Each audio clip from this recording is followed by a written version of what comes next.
HSC exam English second paper question number 4 if যুক্ত clause বা if clause complete সম্পূর্ণ করো দ্য সেন্টেন্সেস বাক্যগুলো using suitable phrases or clauses উপযুক্ত শব্দগুচ্ছ বা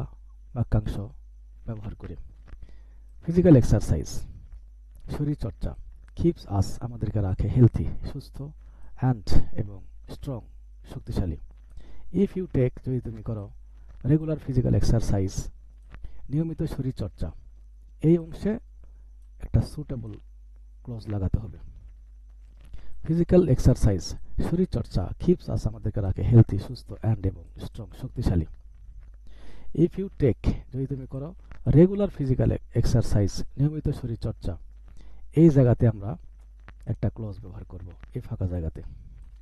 তাহলে আমরা ব্যবহার করেছি যে clause subject plus will plus ভি1 অর্থাৎ উইল প্লাস ভি1 অর্থাৎ ফার্স্ট কন্ডিশনাল ব্যবহার করেছি ইফ ক্লজে সাবজেক্ট প্লাস ভি1 মানে প্রেজেন্ট সিম্পল টেন্স আর রেজাল্ট ক্লজে